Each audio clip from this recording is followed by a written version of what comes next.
Hello and welcome to On the Outside, the podcast that shares diverse views on outdoors news. We are recording this episode on Friday the 27th of August, and in today's show we're talking about Afghanistan's outdoor connections, gender disparity in mountain sports, and path erosion in national parks. My name is Francesca Turauskis. I am the producer of On the Outside and your host. And on our panel today, we have a voice you'll recognise from last week, Annie. Hi, my name is Kirsty Pallas. Great to be back again. I am a chronically ill and disabled outdoor enthusiast, for those of you who don't know. Beautiful. And two new panellists who I will get to introduce themselves, starting with Kirsty. Hi, I'm Kirsty Pallas. I'm a mountaineering and climbing instructor, founder of Our Shared Outdoors, and also a mountain biker and roller skater. And for the first time, we have somebody phoning into the conversation very remotely.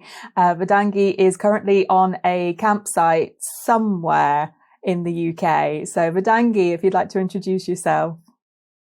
Hello, I'm Vedangi Kulkarni, and I am an endurance cyclist,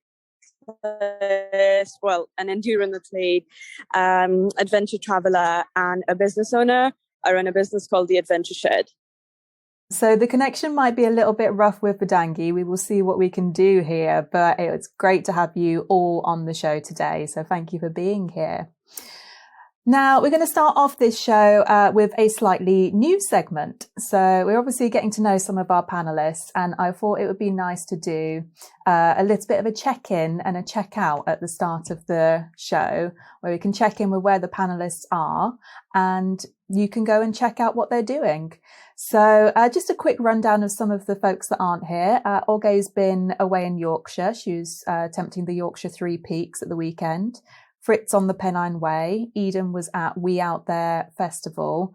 And Neil is currently organising an adaptive cycle race called the Duke's Weekender.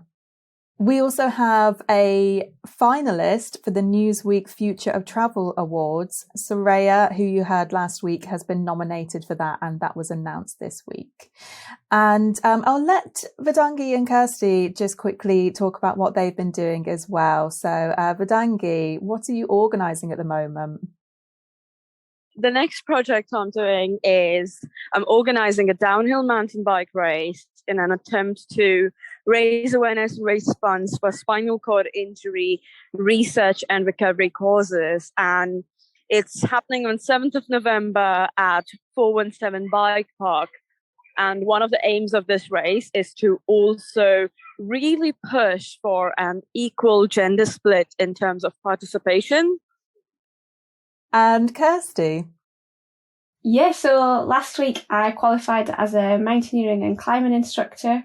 So it's the highest summer award, mountain-based award in the UK.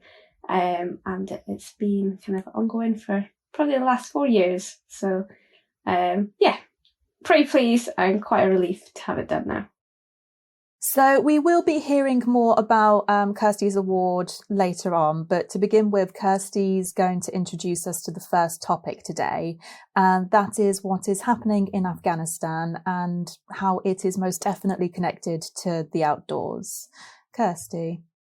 Yeah, so obviously I reckon most folk have been able to see what's been unfolding in Afghanistan and kind of watching on via news channels and things, but as well as what the news is covering, there's a bit of a wider effect it's having in the outdoor communities. So Afghanistan, it's got quite a lot of outdoor activities that can happen there. The one I'm most aware of is climbing, and there's quite a lot of climbing, and there's a group that supports young women getting into climbing and kind of progressing them through to becoming athletes and achieving some alpine expeditions and becoming independent climbers, who have been really affected because it's women they work with. Yeah, so this was something that when you first brought it to me, Kirsty, there was, in all honesty, the reaction of, I don't know if that's something that is relevant to the podcast. And then as soon as you sent me through the articles, I checked myself and went, oh, okay, yeah, I need to look into this more.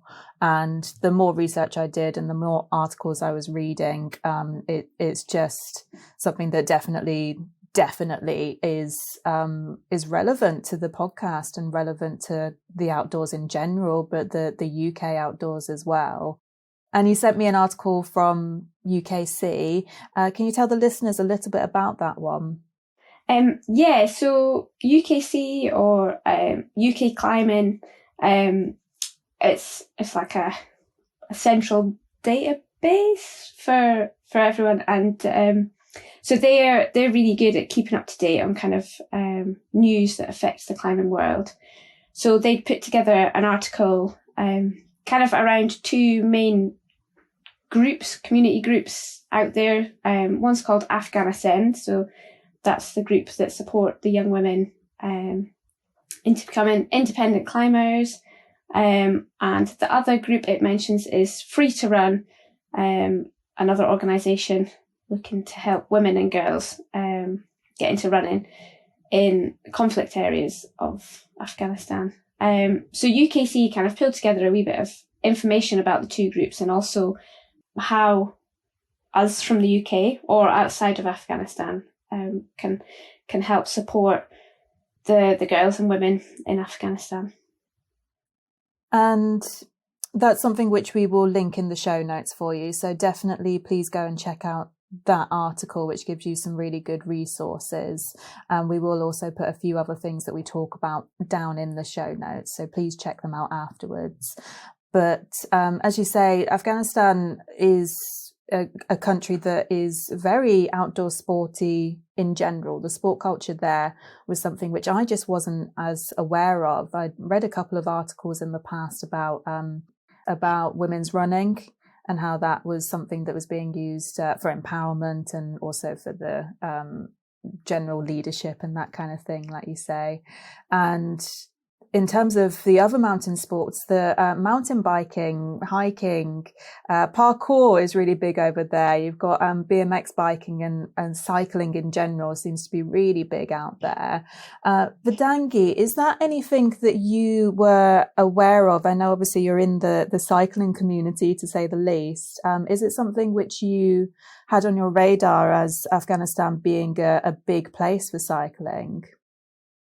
I know someone called Shannon who helped set up a cycling club in Afghanistan for the women who were interested in cycling and wanted to get into the sport. So she was the person who set up a women's club for cycling in Afghanistan, and she recently found out that obviously with the situation that's there, they are obviously facing a lot of she's been to help with the evacuation process of the Afghan women in cycling and in sport in general. Yeah, and this is something which obviously there's a lot that could be said in terms of the politics of things from the UK and from the US, and I don't think that we have enough time to unpack that, and I'm certainly not an expert to go into it. But in terms of the responses from outdoor communities and outdoors groups that have been involved in Afghanistan, there really seems to be as always with these things, a big mix between people that are proper mobilizing and groups that are proper mobilizing and making sure that their people that they know in the country are doing well and they're trying to get people out if they need to try and get people out and that kind of thing. And then I don't know what it's like on other people's timelines, but I have quite a few adventurers that are ex-army. So there's obviously a really big connection with people that are ex-army. A lot of them have served out in Afghanistan. So there's a lot of the personal experience and personal connection with the country on there that you're seeing on timelines as well. Shannon Gulpin was someone who I've literally come across because of this story, and she's definitely someone that has come up on my timeline a lot. This will be linked in the show notes, but I'm going to give you a bit of an idea from the social media post that Shannon put up that brought me to her. And it is a picture that shows the mountains in Afghanistan, really beautiful, kind of like bare country in front of it, mountains that are covered in snow and a blue sky with clouds that are just idyllic. And you've got an Afghan cyclist in the middle of it. And the caption that Shannon's put here is, "This is what Afghanistan looks like through the lens of the outdoors and adventure. This post could be Colorado, but it's Afghanistan. Men and women began mountain biking several years ago, and since then there's been mixed gender races and bike packing. This love of the outdoors, this spirit of adventure is rarely highlighted when we talk about Afghanistan." And it goes on to say a lot of things there, which I think was definitely worth reading and definitely made me think about things, because I semi had it in the back of my mind that Afghanistan I have heard about as this great place for outdoor sports. And I think that one thing I've seen from quite a lot of the ex-army folks is the fact that it was starting to head towards, you could even be considering it as a tourist destination for outdoor sports that is on everyone's radar. And whilst it shouldn't take a personal connection and a personal kind of like shared interest to highlight the humanity in these kind of stories, I do think it's something which, Kirsty, thank you for bringing it to the table, because yeah, it just made me think. It made me kind of like stop and check myself a little bit. I think it's just something that until we read in detail about it, we don't realise the effect, going climbing could have on a young woman's life. Just by the fact they've taken part in climbing, taken part in groups where maybe they're learning leadership skills, puts them at a higher risk, which, living here, you wouldn't even think twice about when climbing or how it might affect the rest of your life or your family. So yeah, I think it's one of those that if you don't look into it, it's easy to go and do your outdoor activity as like, just the news is a bit heavy, I just want a bit of headspace, I'm going to go climbing or biking or whatever. But these are not luxuries that are afforded to everyone. Vedangi, Annie, anything to kind of like add at the end there? I think, if anything, this should be a reminder of how privileged we are in countries where we can freely access the outdoors. We do have lots of groups. One thing I found interesting about some of the groups that run, especially one of the biking groups, is that it's become a massive feminism movement almost. The right to ride and all sorts of things for women in Afghanistan. And some of these groups have been nominated for Nobel Peace Prizes. They've really achieved a lot of things. So I guess looking into sort of their outdoor activities humanises sort of these people a bit more and shows how much they do in the circumstances that they are in. And I think that's admirable. Yeah, that's a really nice point. But yeah, thank you, Kirsty, for bringing that one, because it was one that I'd looked at and went, it's an important story, but is it appropriate to the podcast? And as soon as I started looking into it, it was, oh yes, okay, yes, I need to look into this much more. So yeah, thank you. The next story is going to be a little bit of a celebration about Kirsty's qualification. But first, here is a little story about sponsorship. If you're listening to this, then you are in at the start of something very special. On the Outside is still a brand new podcast, and we are trying to pin down sponsorship. Very soon there will be a big brand sponsorship here, but we do want to make sure that it is the right brand. In the meantime, I wanted to thank a couple of individuals who have come in right at the start and have supported us financially with what they can. Kathy at Wild for Scotland, Josh at Charlie's Adventure Supply. Thank you both so much. Your support has just helped us get these first couple of episodes out. If you are a small company or an individual that is interested in supporting On the Outside, please do get in touch with us on theoutsidepod@gmail.com. There's a link in the show notes as well. And until we get that big sponsorship, you could find your name here. Yeah, so Kirsty, we heard at the top of the show that you have your mountaineering qualification, and that's something which is a really big achievement for loads of different reasons. But one of the things you said to me was about some of the facts and statistics about the demographics that usually get the qualifications. So, would you like to tell us a bit more about that? Yeah, absolutely. So the qualification I just got, Mountaineering and Climbing Instructor Award, has been an award for, I think, since about the 60s, 70s. And in that time, we're now at a position where 10% of award holders are women. And then when you look into the next qualification up, the winter version, it drops to 6% are women. So there's a pretty major disparity in those figures. On International Women's Day this year, I did the post for the Association of Mountaineering Instructors. So that's like our organisation. So you can become a member of the AMI. And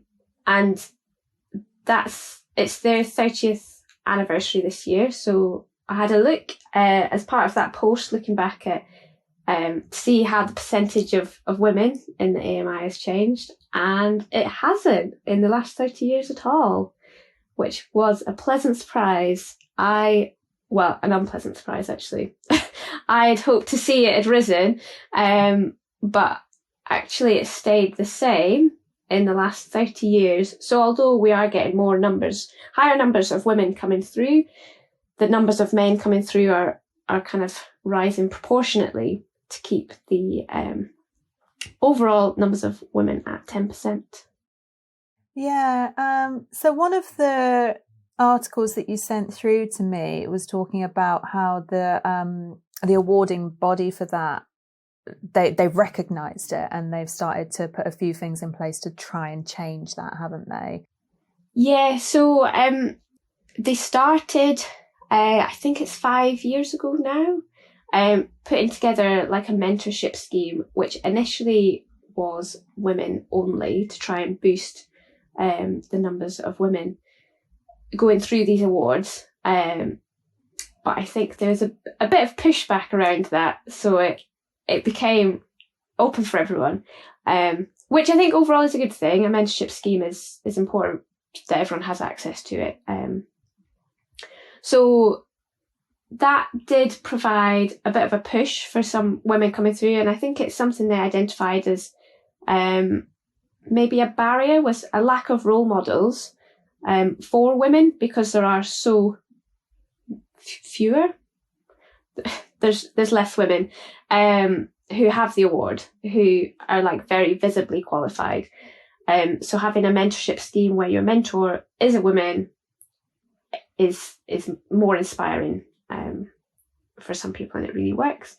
Other things they've done, they've set up a Facebook group called Women in Mountain Training, which is like a bit of a community group where you can ask questions that you might not be comfortable to in a group, in a wider group.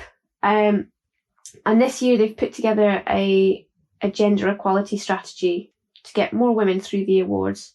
And mountain training, they do the award I've just done, but they also do all the kind of lower level ones, starting at your lowland leader, hill and moorland leader, mountain leader, rock climbing instructor as well.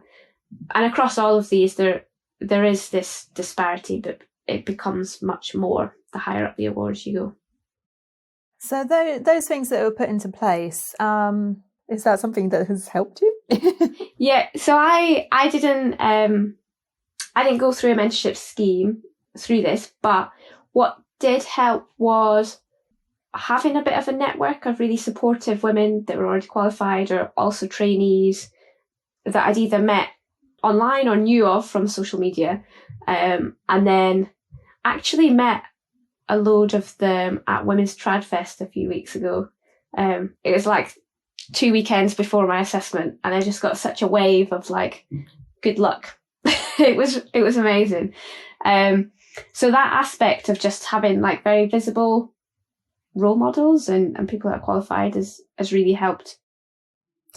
So for listeners, we have lost Vedangi. Her internet has obviously gone wherever she is in her campsite, but we still have Annie on the phone call, and I would really like to ask you, Annie, in terms of like qualifications and stuff like that, is that something which A, surprises you that there's such a disparity there, or B, is something that you would be interested in, do you think? I mean, this is going to sound really cynical, but to answer both questions, no. It doesn't shock me that there's such a disparity in the outdoor community in general with any kind of qualification roles. Don't get me wrong, I think there's plenty of female role models in the outdoor hiking community or mountaineering community, Kirsty being one of them, but not necessarily. I'd say I probably don't follow or know of very many female mountain leader instructors, if any actually, other than Kirsty. So it doesn't really shock me. Not that it's a good thing, and it's definitely not an okay thing, but it doesn't shock me. I definitely would not be interested in doing a mountain leader qualification, mainly because it's not a career I want to go into. I like keeping my work to work and my recreational to recreational, and I like to keep that separate. I prefer to not do that kind of thing, but I would like to see more female instructors and mentors, to be honest. I think a good thing I thought about this is when we were at the festival, which name eludes me because of brain fog. The Salomon Festival. That's the one. Yeah. On the guided hike, the person at the back was a woman. And it's not necessarily that I would have been more uncomfortable with a man, but the man sort of leading was... No, I definitely was just more comfortable with Maggie, who was at the back. She was very... I don't know, it was just much more comfortable for me. I can't even explain why. So having that in a mountain leader instructor that perhaps might, take me out as a person rather than any other thing would be, I would like to have that experience with a female instructor. That word comforting and comfort is something which I try to use quite a lot. I think that it's something where you and Kirsty, you and I spoke about this when we were doing the trailer recording. It's that comfort outdoors that I think people can take for granted, and also that comfort with the people that are around you that people can take for granted. And I personally like to do quite a lot of things solo. I feel quite comfortable doing things solo, and when I'm with other people is when I become more uncomfortable.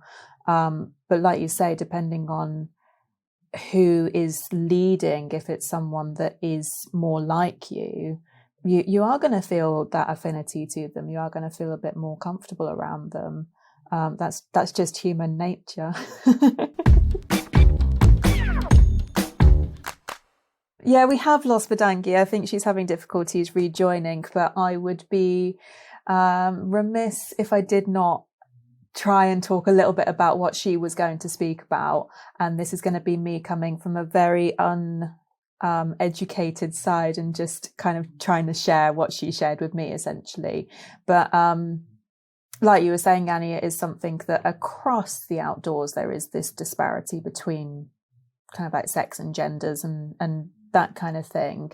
And Vedangi said right at the top of the show, and I'm glad she did before she jumped out there, that she's working on a bike race at the moment and specifically trying to work on getting that gender balance into things like races.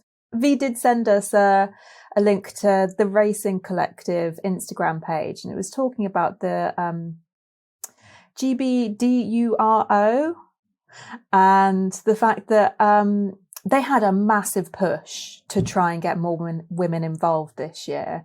And I think in 2020, the statistics here were that it was 27% women, 73% men. Obviously, at the moment, statistics still not really including non-binary as much, unfortunately. And this year they had a massive push to try and even that out a bit. And it worked. And we've got 46% women that took part in this year's race. So that kind of like push for things. And like Kirsty was saying, showing that there are people out there who are encouraging other women to come and do it and encouraging other people to get involved in things that they don't necessarily see themselves in at the moment. It really does help. Vedangi is working on this race for the spinal injury awareness, and she's also working on a similar initiative to really push to get women to sign up for this race. Hopefully V will come back in before the end of the phone call, before the end of the recording, so that she can give that as your call to action. But if not, I'm going to say to you now, just in case she doesn't show up again, that is V's call to action today, is to go and check out the race. We'll put the link in the show notes for you. And if you're a rider or you're not a rider and you want to give it a try, get in touch with her and see what you can do there. Annie or Kirsty, any final thoughts on that one? Sort of more of an anecdotal evidence type thing.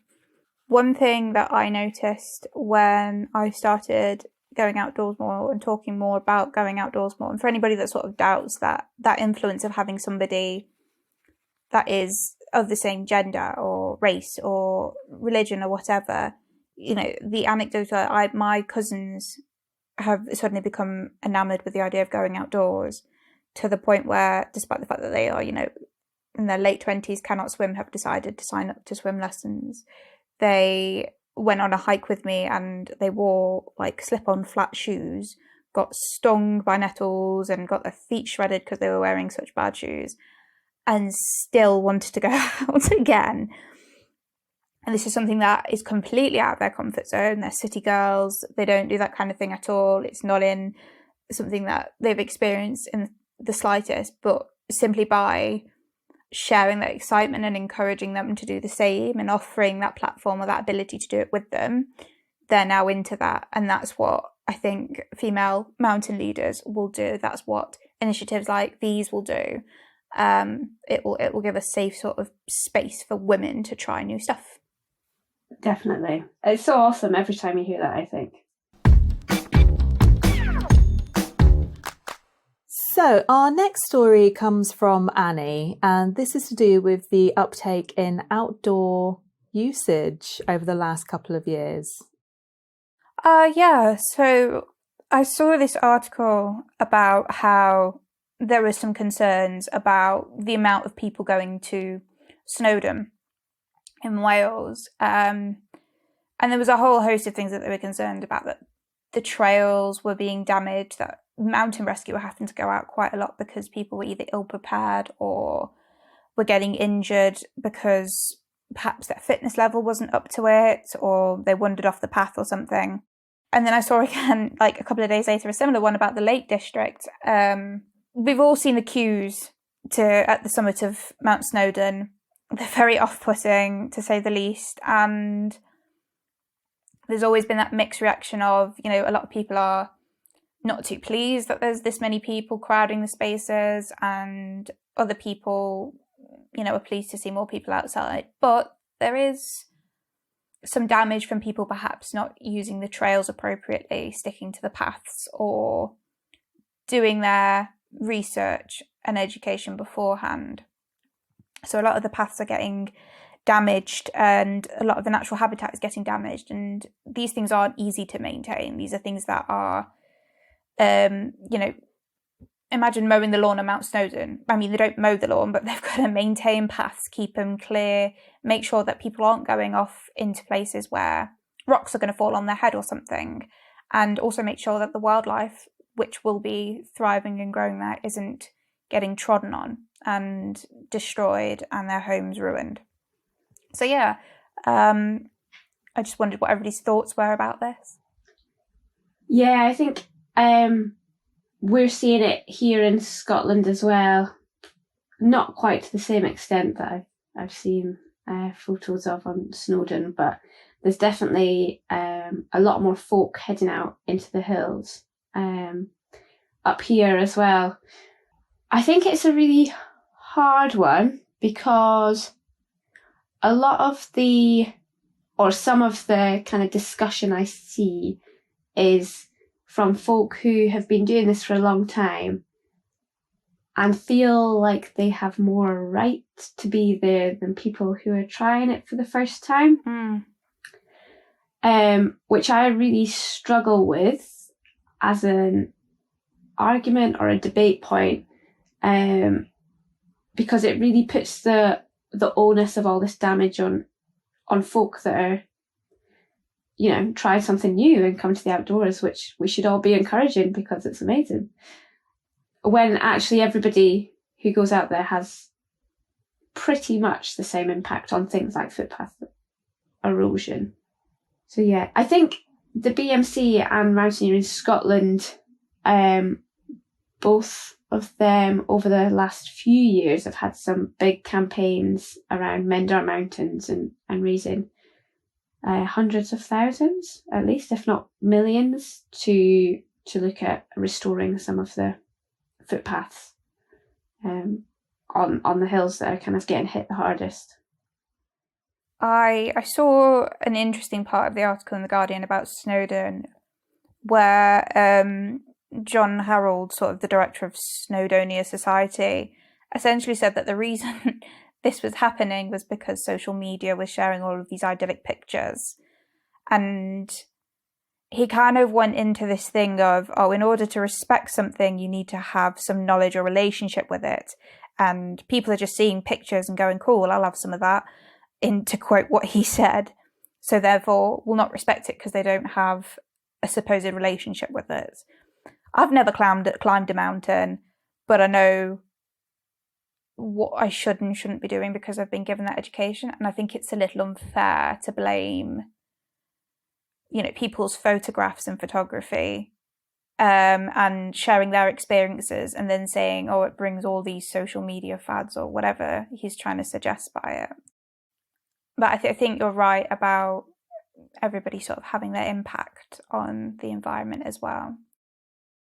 Yeah, I totally agree. I think from within the outdoor community, there's folk who look down on people who are just getting started or even people who just want to go out and do a hill for a day but aren't likely to do it that often.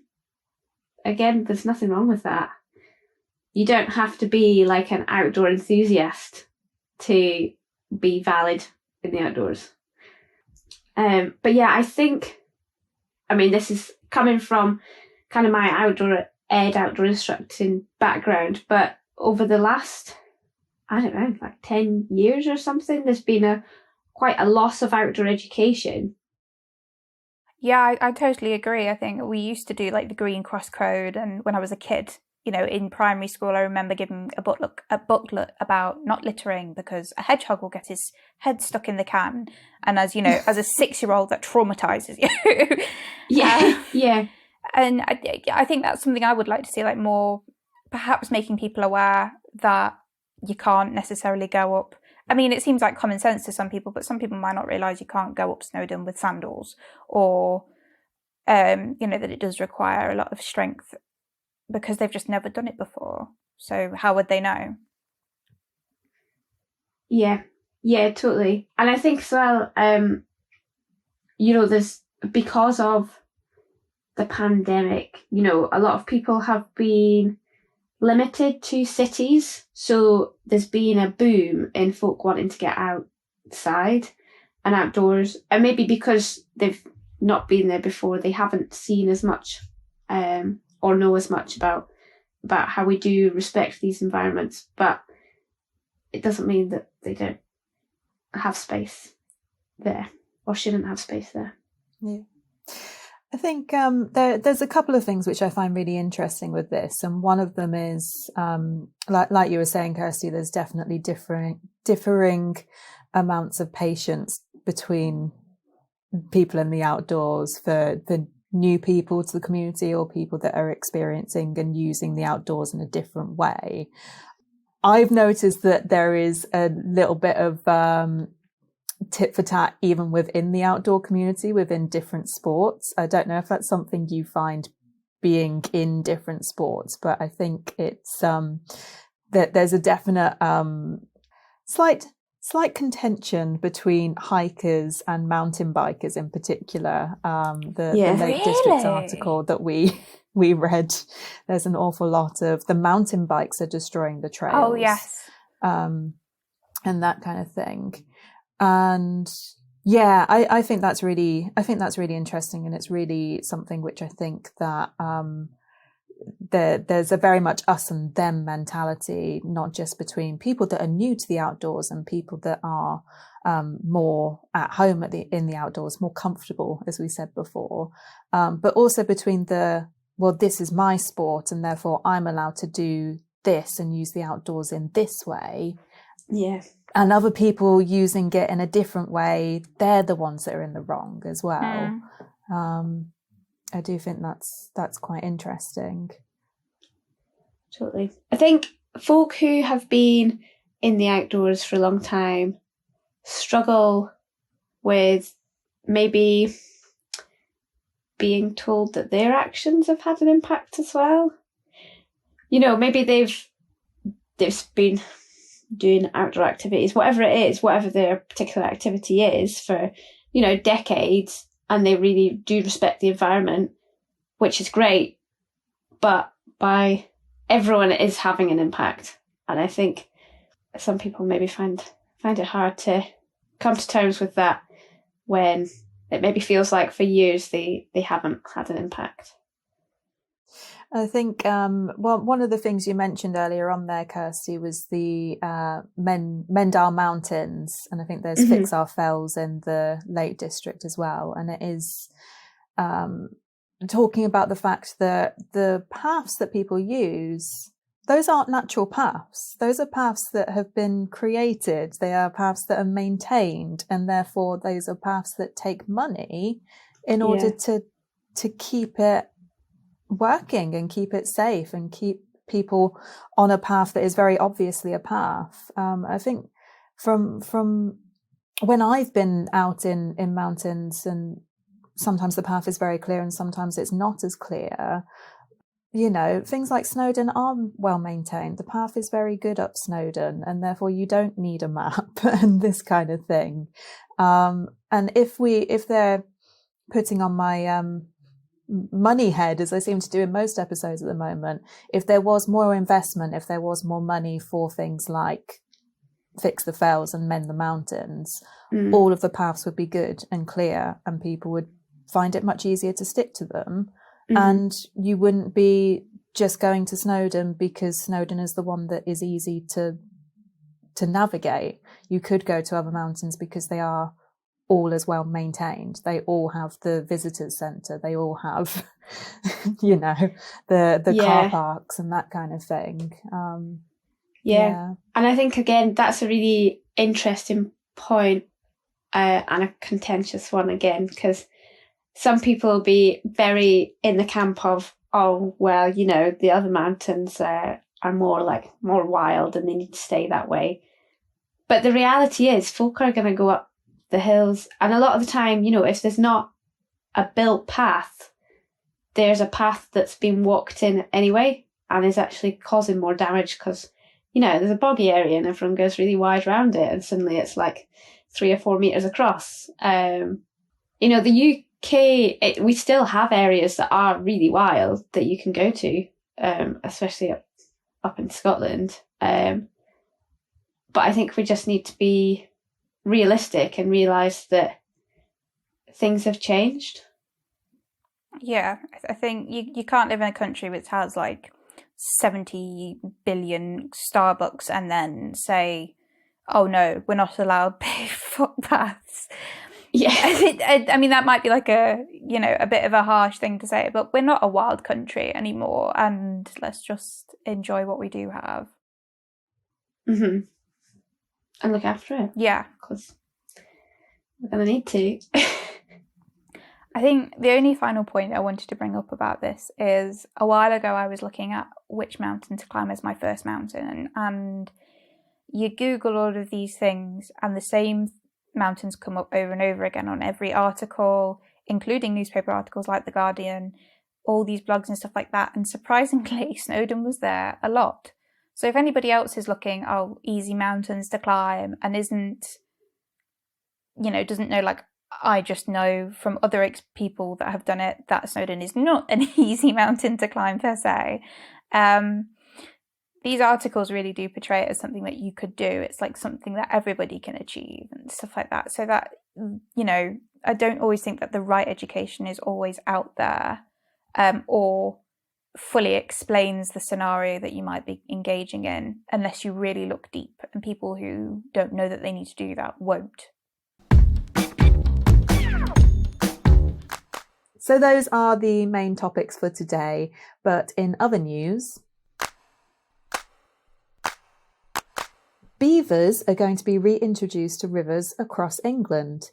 The native animals were hunted to extinction in Britain in the 16th century for their fur, glands and meat. United We Climb is running a paraclimbing survey. They're hoping to hear from people with all kinds of disabilities, neurodiversity, sensory impairments and more to find out how they can be supported best to do climbing.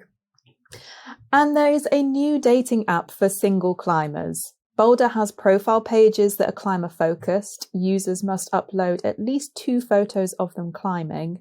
And this is not an advert, but it did make me smile.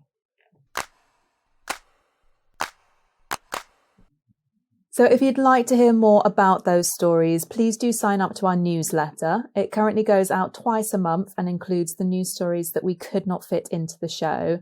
We'd also like to hear your thoughts and views on the story shared today. You can email us at ontheoutsidepod@gmail.com, and you might hear your views on a future podcast. Now, On the Outside is about starting conversations with a view to changing things that we think need changing in the outdoors community. So we always have our call to action at the end of episodes. Kirsty, what's your call to action for today? I would like folk to go and check out the UK climbing article on the Afghan groups, or go straight to Afghanistan's Instagram page. They've got a few ways you can help them, but if you have any spare funds, then they're looking for donations to help get some of their girls and the families out of Afghanistan. Annie, what is your call to action for today? So just to add on to Kirsty's call to action, if people would also have the funds to possibly donate to Untamed Borders, who are asking for funds to help their Afghan guides who do a lot of ski tours and ski programs, and also for supporting the evacuation and settlement of the women Afghan cyclists who were the Nobel Peace Prize nominees that I mentioned earlier. But my actual call to action is, if you know somebody who might be interested in joining the outside, or if you could just in general share the website Adventure Smart, which details a lot of advice for newcomers about what they need to do when accessing the outdoors, things like checking the weather, specific things about certain areas like Mount Snowdon. Maybe put it in your next post if you're going up and sharing your adventure and your photo. maybe put it in your story, maybe just send it to a friend. And by the power of technology and editing, Vedangi, what is your call to action? So I think that given the rise in the women-led cycling communities all the way across the country, which are literally built for increasing your confidence on two wheels and really being self-sufficient on your bike or with your bike, I would really encourage for more women to join those communities, be a part of those inclusive communities where you can really up-level your skills. And yeah, that would be my call to action for today and for this episode. And my call to action for today is, if you like today's episode, please can you give us a review? You can do that in Apple Podcasts, or you can send your review directly to us. It's great to hear your feedback. The full show notes for this episode, including links to the articles we spoke about and the groups who were mentioned, are all available on our website, ontheoutsidepodcast.co.uk. On the Outside artwork is by Sophie Nolan. Music is Bassbeats by Alex Norton. On the Outside is produced by myself. Editing and transcript by Jack O'Driscoll. Social media is by Frankie Dewar. And our Patreon support crew are Wild for Scotland and Charlie's Supply Shop. And of course, thank you all for listening.